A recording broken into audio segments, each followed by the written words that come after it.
Oh, sorry. Hey peeps, and welcome to our YouTube channel. Today we are filming a how-to video. How to go vegan video, actually. Mainly because when we first went vegan, we kind of went straight into the deep end and learned as we went on, but it was a tricky process and we didn't really know what we were doing. We made a lot of mistakes. We made a lot of mistakes. So we thought we'd create a video that hopefully if you're new to veganism or if you're already on your vegan journey but a little bit confused about everything, this video will hopefully give you a few tips and a few pointers in the right direction and hopefully revive your journey so you don't feel like you're on your own and don't know what you're doing. Exactly. When we're talking about vegan, we're talking about eating nutritious meals, whole foods, plant-based, 80% of the time, and 20% of the time maybe eating more indulgent things. Exactly. Maybe a little bit of deep fat fried, maybe a takeaway here and there. You gotta have fun. You've gotta have fun. You know what I mean? And fun food for me is deep fat fried and chocolate. We get asked quite a lot, what is the difference between vegan and plant-based? And really our answer is, for us, vegan is more of a lifestyle, so it encompasses things like fashion, it encompasses a lot more than just food basically, whereas plant-based tends to be just a diet. However, just to be clear, if you see things labelled plant-based, you can be pretty certain and pretty confident that they are going to be vegan. It's just that that term tends to describe a diet which is more sort of healthy and more whole foody. Because you can be vegan and you can be unhealthy. You can be eating chocolate, muffins, cakes, chips, whereas plant-based means more nutritious plants, getting wholesome food, and that's kind of what we're going to be talking about today. So the first thing we want to talk about are slip-ups. When we first started our vegan journey, like Roxy mentioned, we made a lot of mistakes along the way. You know what I mean? One thing we really want to encourage people to think of is not to put too much pressure on themselves when they first start their vegan journey. There are a lot of people who can go vegan practically overnight, and we've heard people do that, which is fantastic. However, we do think, including ourselves, the majority of people are on a journey and it does take time to introduce new foods to your diet, work out where to go shopping, how to shop, etc. And if you put too much pressure on yourselves at the start, you just don't enjoy the journey as much. Really, this should be fun. This is an opportunity to try some fantastic new foods, really become part of a community, which definitely gives back and it's really rewarding. When we first went vegan, there were a couple of things that we really missed, and I've never been a massive cheese lover, but for some reason when I went vegan I was like, oh my god, all I want is cheese all the time. But I definitely slipped up and added a cheese a couple of times to some of my meals. And also we went on holiday with our friends to Ibiza and it was an amazing holiday, but they were having barbecue every day and Ben was like, oh my god, I need to eat a burger. So he slipped up, had a burger, and I ate a whole load of blue cheese while we were on holiday. That is actually the last time that we slipped up, and I feel like the longer you're vegan, your taste buds change and you stop craving those kinds of foods, and we definitely don't crave that kind of food anymore. And also there's amazing vegan alternatives. If you are craving a sausage or a burger or cheese, go and try some vegan alternatives. There's loads out there. Try different ones and find what works for you and what you really enjoy. And the risk is that if you make it too difficult for yourself and you don't enjoy the process, then the reality is you're probably less likely to succeed. For us, it really worked not putting too much pressure on ourselves at the start and just relying on it being a sort of slower journey, and eventually we got there and there was no turning back. And I know people that were vegan years ago and then stopped being vegan for a few years and now going back to being vegan. So I think everyone's on their own journey. Ultimately, just do what is good for you. The next thing we want to talk about is simple swaps. So we're super passionate about the simple swaps. These are foods that you can buy straight from the supermarket and you can switch them with foods that are already in your fridge. Things like milks, super easy switch. Don't buy the dairy one, just go to the supermarket aisle and pick up a plant-based one. And there are some really good plant-based milks nowadays. So oat milk is fantastic. It's also one of probably the most environmentally friendly, so that's also one of your motivations. But also we use unsweetened almond milk in a lot of our smoothies. It goes really well in that. We occasionally use soya milk. That's great in baking. There's all sorts of milks. There's pea milk, there's hemp milk, whatever you want. Pea milk is becoming really very more popular. Yeah, for sure. Another simple switch might be something like switching out your butter for a plant-based margarine. Again, just go to the supermarket aisle with plant-based margarine instead of the butter and grab that instead. Exactly. The most important thing to think of is these should be like your first steps. Yeah. So when you're thinking about transitioning from a meat and dairy based diet to a vegan diet, these are those really easy wins that you can just think to yourself, right, I'm going to cut out dairy milk in my tea and coffee, go for an oat milk, or I'm going to cut out sort of meat based sausages and go for a vegan sausage instead. And there are some fantastic vegan sausages in the supermarket nowadays. Yeah, cheese can be a simple swap, but I know a lot of people are cheese lovers and some other vegan cheeses aren't cutting it, but I think it's worth giving it a shot. They have come on leaps and bounds over the last few years. Even in the last year. Yeah. But even the brands that were not very good 2 or 3 years ago, in the last year, really upped their game. Yeah. I think just because there are so many options nowadays, if you're going to come out with a vegan cheese, you just have to bring like your A game. Jinx.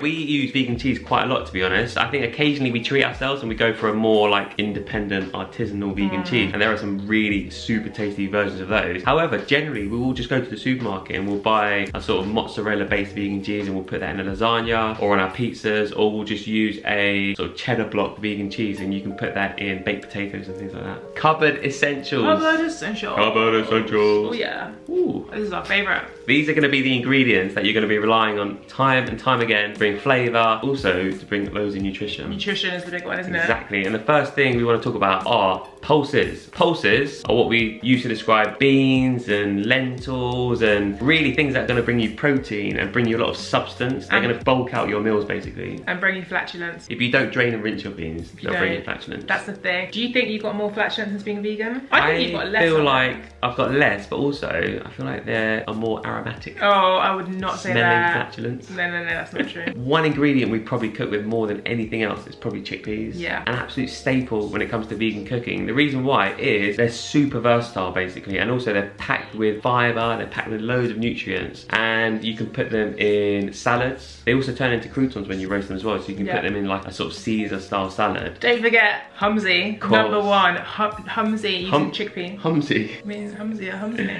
Another pulse we use a lot of the time are black beans. One, they're high in protein, but two, they're great when it comes to sort of reshaping them into burgers and vegan meatballs and things like that. Also lentils, do not forget lentils. Again, super versatile, potentially the highest in protein out of all these pulses. Yeah. Again, great on salads, you can roast them, make them into crispy little bits. Also, you can buy them raw and cook them, which to be honest is a little bit of a faff. Most of the time we just buy them already pre-cooked in tins or in packaging. You literally throw them straight into food. So throw them into curries, throw them into salads, things like that. Yeah, that's a great point. With all of these pulses, you can buy them dry and they'll be super, super cheap dry. Yeah. Much cheaper than tinned. But again, you have to soak them and cook them before using them. So we tend to buy tinned like Ben said. But if you want to cook on a super, super budget, go for dry. It's not that much extra effort. Next up, we have an abundance of nuts and seeds in our cupboard. These come in handy in the mornings when we're making porridge, when we're making smoothies, we just chuck them in. Also, we use them to top salads with, chuck them in burgers that we're making. The one thing with nuts and seeds is what we do a lot more with vegan food nowadays, which we didn't do before we were vegan, is when we finish a meal, we think to ourselves, right, should we just sprinkle some nuts and seeds on it? Just sprinkle loads of nuts and seeds at the end, and you'll know you're getting those into your diet. So walnuts are great because they're high in omega-3s.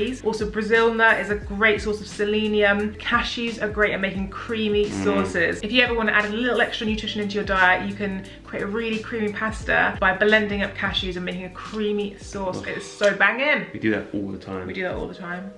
Grains and pastas is the next one. Now this might be quite an obvious one. Most people cook with sort of pasta and rice. Yeah. But the thing about what we found transitioning to a vegan diet was we just learned more about the abundance of sort of grains and pastas that are out there. So for example, we started cooking a lot with orzo recently, which are these little like baby pasta things. The most delicious thing ever. And also ever. you can put them on a tray bake and like you don't even have to boil them. You can just cook them in stock and it's just so easy. All in one. Exactly. We also cook a lot with bulgur wheat nowadays. Quinoa, for example, buckwheat. And it's just fantastic because I think when people transition to a vegan diet, they think, like I'm having to reduce the repertoire of food that I can now start cooking. And to be honest, we found it was just the opposite of that. Yeah. We started learning so much about all these different types of foods. Our repertoire of cooking has just really expanded as a result. Grains and different types of pastas is 100% a part of that. The other thing to really consider as well is if you're quite conscious of nutrition and getting a lot of healthier foods in your diet, you want to generally go for the whole grain version. So you want to go for the brown pastas, the brown rices and things like that. Next up is spices. This is the way to spice up your meal. Spice up your life. Get all that flavour in there. No one wants a bland meal. Don't do it, guys. Seriously. I'm joking. If you like bland food, go for it. Hang on a minute. You're the queen of bland food. So Ben's really harsh because I'm Polish. He says Polish food is really bland. No. You said it's beige and it's bland, and my mama is not happy with you. You know you said that. While we were No, it's just because when we first started dating, I remember like you had this habit of cooking soups, which was like, it would be like a potato and veg stock, and that was the soup. I've never done that. Maybe a little bit of cabbage. You've never done that? Yeah, cabbage probably. Okay, I've probably done that. But anyway, spice blends are a great way of packing in loads of flavour. If you don't want to be adding in loads of different spices and mixing up your own blends, buying a spice blend straight from the supermarket is a great way of packing in a 100%. Things like Cajun seasoning. Can we pause there? Cajun spice. That's your favourite? Oh, I put it in everything. If we're doing like roasted veggies, it will be one of the first things I reach for. Changer. I just put Cajun seasoning on it and make everything taste incredible. Yeah, Cajun seasoning, even curry powder is great. Just get it in there. There's also like more left field ones that we've started using, like Baharat, which is, as far as I'm aware, a North African spice. Ras Al Hanout, which is also a North African / Middle Eastern spice mix. These are all like really fragrant, really aromatic spices that are really common in those regions. They contain like 6, 7, 8 spices, and it just makes it so much easier just using that one pot. And you can throw it all over your veggies, and they just bring so much flavour. Especially if you're in a rush and you want to do a tray bake, get those veggies on the tray, just chuck this one spice mix on there, salt, pepper, olive oil, in the oven, maybe put a pasta on the hob as well to cook, to have it with, and then you're done. These are like great ways to have quick weeknight meals. That is what we're all about. That's what we're all about. That's why we created So Vegan. Easy meals. So aside from spice mixes, our top 5 spices, I'd say dill is number 1. Dill is well, that's a herb. I would say paprika. I'll be a bit cheeky and I'll include smoked paprika in that. The thing with smoked paprika is we can often go a bit OTT on it. It's almost a little bit of a delicate ingredient, so you kind of want to be a little bit careful with it. But oh, I love that smoky flavour. Cumin. Yeah. Curries, Middle Eastern food. Salads. South American food. It's kind of a bit of a universal spice. It just goes with everything. Cumin and coriander are married. So next up is coriander. Totally agree. 5th spice, I'd say maybe cinnamon. Oh. What do you think about that? We add it to our curries actually, just to add a little bit of a extra aromatic flavour. Great in smoothies, porridge, hot chocolate, tagines. Yeah, also goes well in like a Tex-Mex style sort of spice mix as well. Loads of Mexican food. Almost like cumin, it's quite universal. Yeah. The next cabinet essential is soy sauce. Or tamari though. Or tamari if you're gluten free. Also, light or dark, take your pick. Oh darling, I just don't know. Couldn't choose. Since turning vegan, what we realised is umami as that sort of 5th flavour is quite difficult to find in plants really, or in vegan food generally. So using something like soy sauce is such a fantastic way to bring depth to food, because that umami flavour is really common in meats. Soy sauce you can add to obviously sort of Asian influenced food, which is traditionally how it's used, but we also add it to things like pastas. We also add it to things like shepherd's pies. So anything that you would commonly use mince with, like a bolognese, if you're going to add something like mushrooms and lentils as a substitute, also add some soy sauce and it will bring that 5th flavour, that umami, that just again brings all that depth and all that savoury flavour, which is often lacking in vegan food, but it's really necessary to bring that flavour. Next cupboard essential is nut butters. We always have a massive pot of peanut butter in our cupboard, also almond butter. Since we turned vegan, I'd estimate that we've probably gone through about 50 kilos of peanut butter. Do you reckon? Also, crunchy or smooth? Smooth all the way. No, you used to say crunchy. Yeah, I don't know, you used it. Let me just say I'm right. Once again, I'm right on one more thing. It's not about crunchy peanut butter. It's never about crunchy peanut butter. Yeah, because it doesn't go on smooth on your toast. When you put it in a brownie, it's like, oh. Yeah, well, you want the smooth peanut butter so it gets stuck to the top of your mouth and you're like, that's what you want. Nut butters are great again in smoothies, on toast. If I'm having toast in the morning, we'll always have nut butter. Or if we've got 2 pieces of toast, nut butter on one and then Marmite on the other one. But it's a great way of, again, getting proteins in. Whoa. You can't just slip that in. What? Do you sandwich them together? You don't do that. You have no, I said we have one nut butter, one Marmite. You never mix.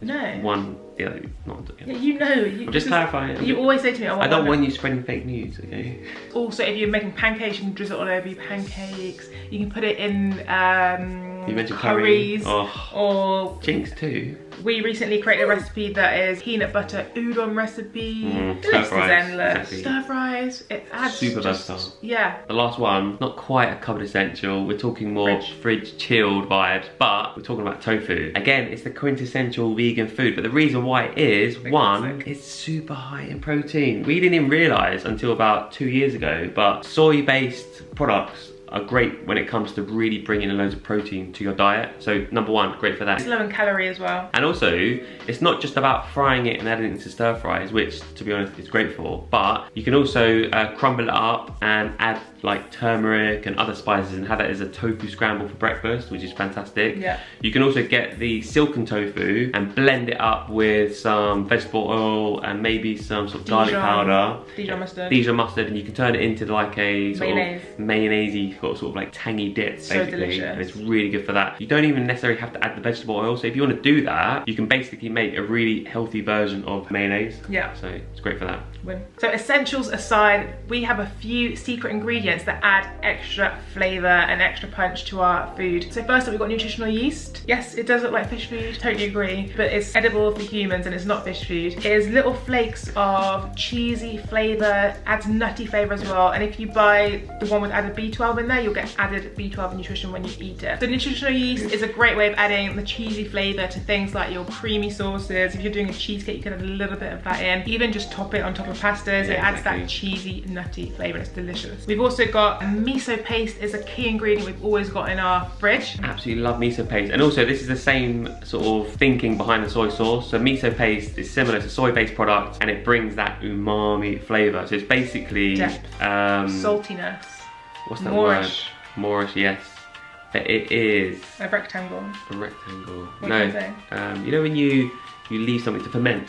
Fermented. It's basically fermented soybeans. If you really want to get specific, the trick is to try and find one that's unpasteurized because it has a greater balance of flavor. And also the one we go for is a brown rice miso paste. Oh, honestly, it's hard to describe, but it's just intense umami. So if soy sauce isn't necessarily cutting it for you and you want to take it to the next level, add some miso paste to your shepherd's pie, your lasagnas, your pastas and things like that. You'll be glad you did it. Most supermarkets do stock some sort of miso paste in the supermarkets, and it doesn't really matter if you go for brown, red, white, they will all add the similar kind of flavour. 2 more secret ingredients. The first one is nori, aka seaweed. Now this is traditionally used to wrap sushi and things like that. However, if you really want to capture that sort of taste of the sea, you can just chop it up and you can add it to pastas, for example. We did a, what's it called? Seafood, what are you talking about? The seafood? Yeah, the pasta we did. Pasta. Not the adanonma. Carbonara. Carbonata. Oh, is it a carbonata? No, it's not. Yeah, I don't know. It's the pasta. We put it in pasta. Puttanesca. Puttanesca. Puttanesca pasta, as far as I'm aware, usually has anchovies in it. You don't want to cook with anchovies, right? Who wants to cook with anchovies? What you do is, at the end of our recipe, we just chop up some nori, we'll sprinkle it in at the end, we'll stir it through, and it gives it that really salty kind of sea taste. Yeah. It's not a fish taste, just to clarify. It just has that sort of sea watery taste that kind of really is a sort of perfect substitute, to be honest. Nori is fantastic. It's also great for chopping up and adding to fish cakes, things like that. Yeah. Anytime you want to get that taste of the sea, nori is the place to be. Oh!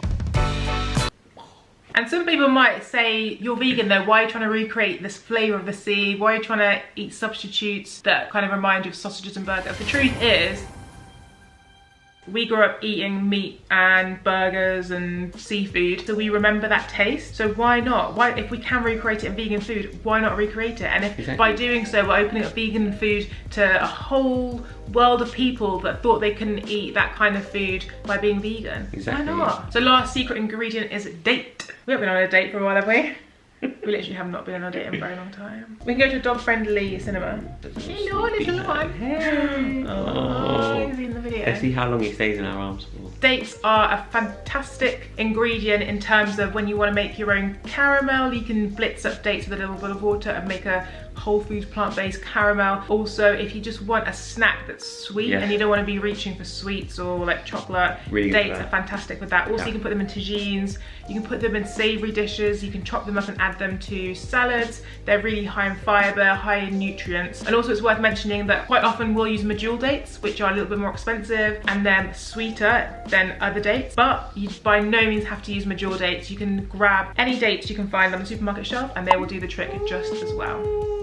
Oh, he's got to mommy! So you've got all your ingredients. Got 'em. You've got all your nutritious ingredients. Now the next step is you need to start cooking them at home. What are you gonna cook? Basically, what are you gonna cook? And one of the easiest things to do is to pick your favorite recipes and your favorite meals that you've enjoyed cooking at home for all these years and just basically veganizing them. So for example, we grew up loving fish and chips. We thought, well, now we're vegan, well really, we don't want to stop eating fish and chips. So we've got this fantastic recipe for tofu and chips basically, where we use tofu, we add nori, and then we add a batter and then we fry it, shallow fry fry it, and it gives it that sort of really seaweedy, kind of seafoody taste, but you're not eating fish. Also things like bolognese, things we grew up eating and loving. It's really easy to recreate as vegan. Using things like lentils and mushrooms, you get that mincy texture. Also, like we mentioned before, soy sauce and miso paste are gonna be golden in this recipe to add that umami and that extra depth of flavor. Try not to ever feel like you're missing out is a really important message we want to get across here. If you loved all these foods growing up, there's no reason why you can't just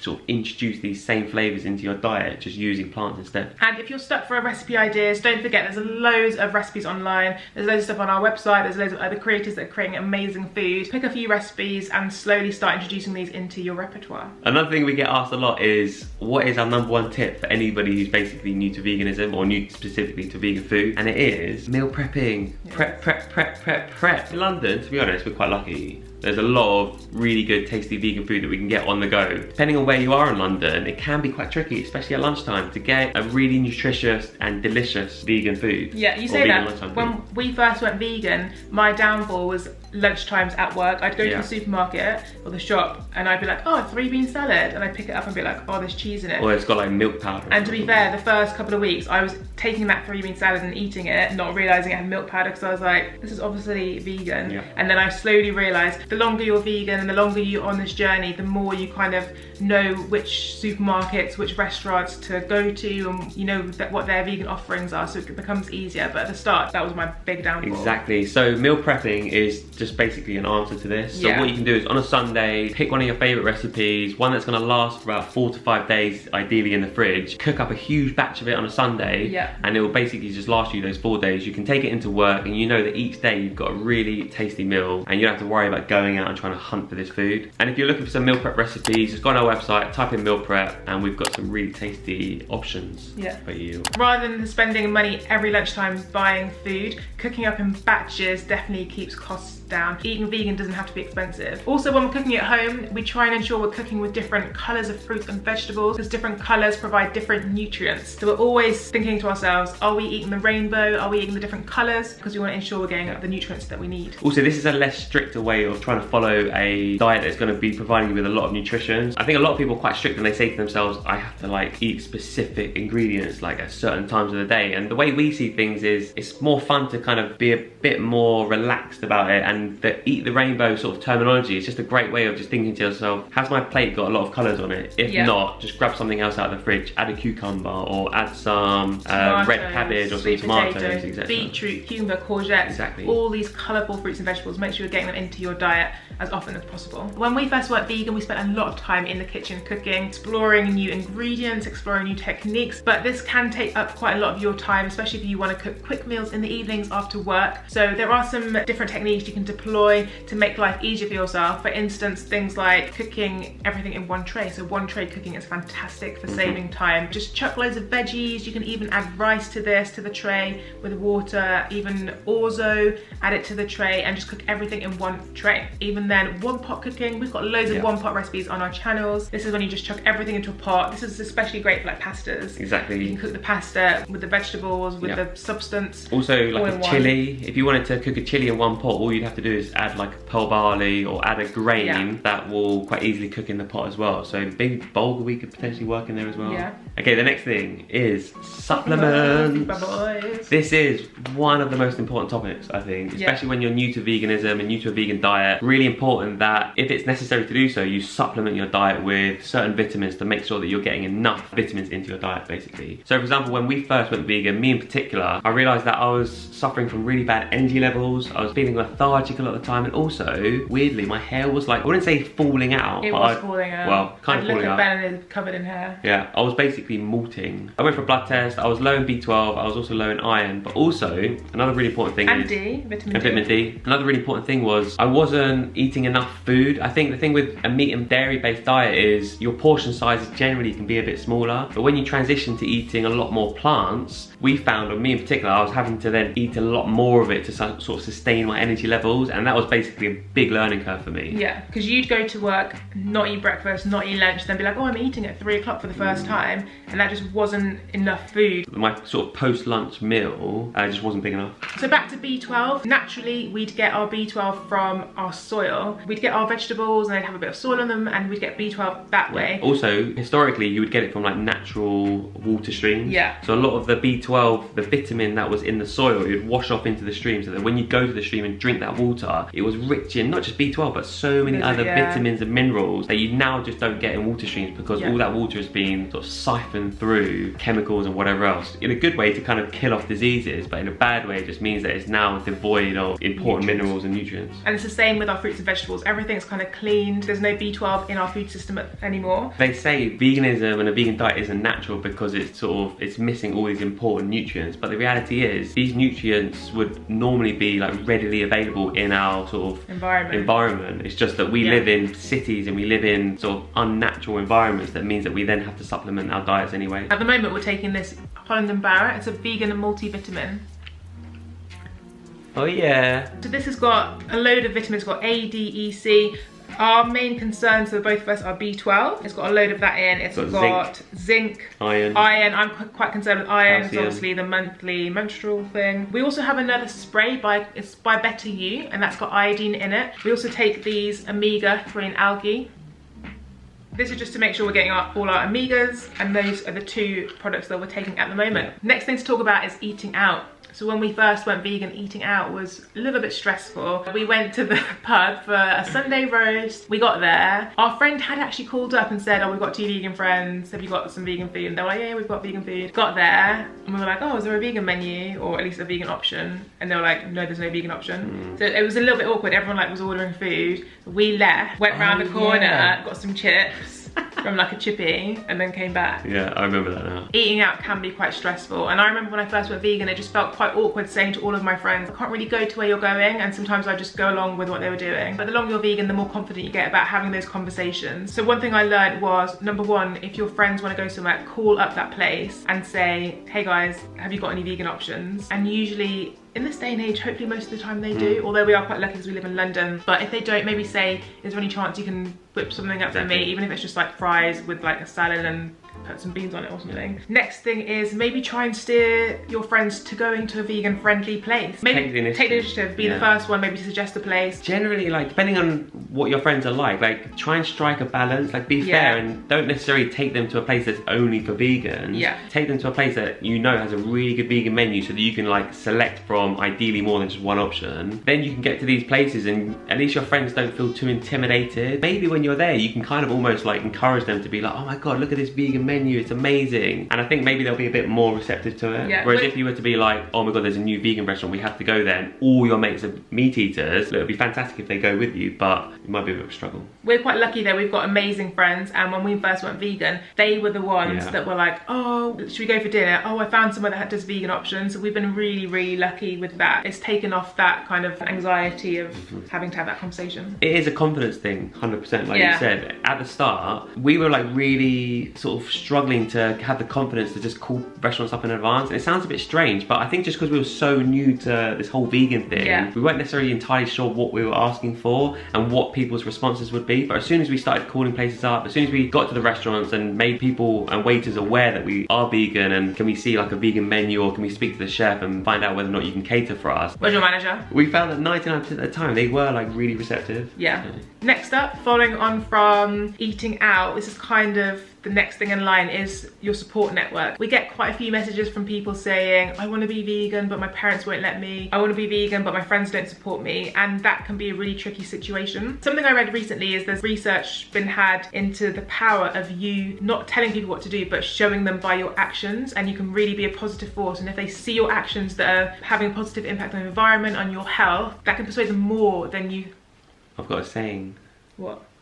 Actions speak louder than words. Oh! But yeah, research has shown that you showing and acting on kind of things you're passionate about can really rub off onto other people, and this has kind of your dad? Very good point. Yeah, so when we started So Vegan, without even sort of going to my dad and encouraging him to like adopt a vegan lifestyle or just eat more plants and substitute things for meat and dairy, like within months he just coming to us and being like, oh my god, like yesterday I was like fully vegan and I went to this vegan restaurant in London. And what we realised, just by him being around us, and just by us cooking him vegan meals, he just became so passionate about vegan food, and now he is like a super vegan. Yeah, he is. We say he's more vegan than us. He is, I don't know what that means, but super vegan, exactly. Yeah. If you find yourself in a situation where you feel like you don't have a support network, try not to let it get you down, and try to maybe cook amazing food for your friends and family and show them, rather than kind of argue with them. Because I think debating topics when people aren't ready for them might push them away. Another thing to really bear in mind as well is that we found personally that the vegan community can be just incredibly welcoming as well. So this is something we actually kind of underestimate, I think. But when we go to vegan events like Vegan Nights in London or Vevolution, for example, it's just fantastic speaking to admittedly quite like-minded people, but also it just dawns on you that you're not alone. And if you are in a situation where, like Roxy said, your family and maybe your friends don't agree with you transitioning to a vegan diet, honestly, don't feel like you're alone. There is this community that exists online, but also at events that you can go to meet people who are basically in the exact same position as you. Also, if you don't live in a city and maybe you don't have the access to vegan events that we do here in London, the online community is just as strong as well. You can always DM us on Instagram, message us. We always answer our queries. It might take a few days, but we always try and get back to everybody. Maybe you might underestimate that there are a lot of other vegans in your area, and there might be meetups, there might be smaller events that are going on, so it's definitely worth trying to find out what is happening in your area. Right, the last thing we want to talk about is what we call the grey areas. Hello, you. Just here. Look over here. The grey areas.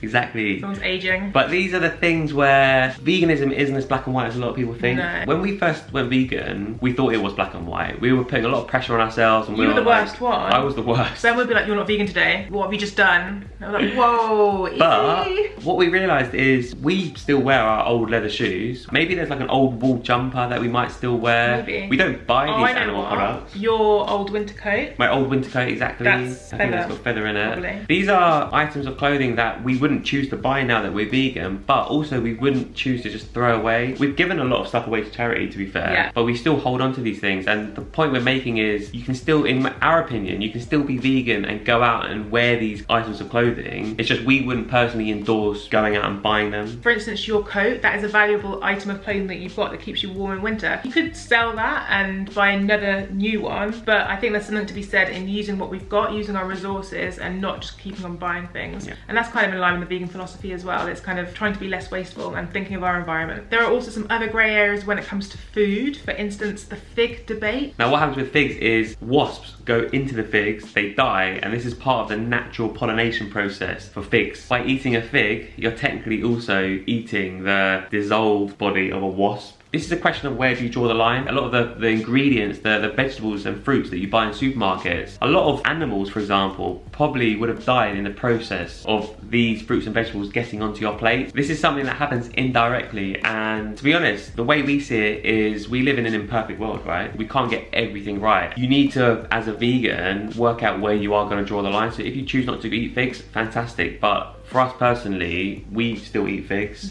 and we wouldn't necessarily encourage other people to avoid eating these figs, because the way we see it is it's a natural process and it's not necessarily a form of exploitation. I think that's the key thing from this point. Veganism isn't as black and white as people think, and it's all about kind of exploring, learning, and just finding out where your boundaries are. Like, we know vegans who still eat honey, and vegans who buy secondhand clothing, but they will buy wool clothing and leather. So it kind of really is up to you where your boundaries lie, and it will just take a little bit of time and exploration to find that out. Thanks so much for watching, guys. I hope you found the video useful. Ultimately, don't worry if you slip up. Don't worry if you don't get it right first time around. Don't worry if it takes you ages to go vegan. Literally just do what works for you, and this is a lifestyle. You've got to enjoy life and be happy. Don't put too much pressure on yourself, and thanks so much for watching the video, and we'll be back soon with another video. If you've got any videos that you want to see from us, drop suggestions in the comments below, and please like this video and please subscribe. And we'll be back.